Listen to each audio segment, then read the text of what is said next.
This pre-hung door was installed wrong because when you open the door it's rubbing on the striker side here. Whoever did this door, this side is fine, but this side you have to leave like 1/8 of an inch.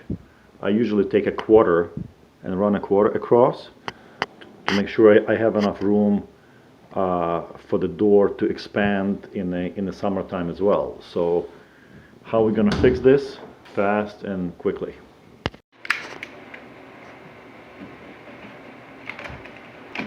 There are nails that hold in the trim to the door frame. We're gonna have to cut those.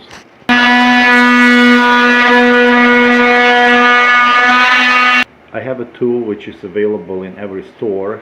It's just a bit with the drill, and it makes the sinkhole for the screws.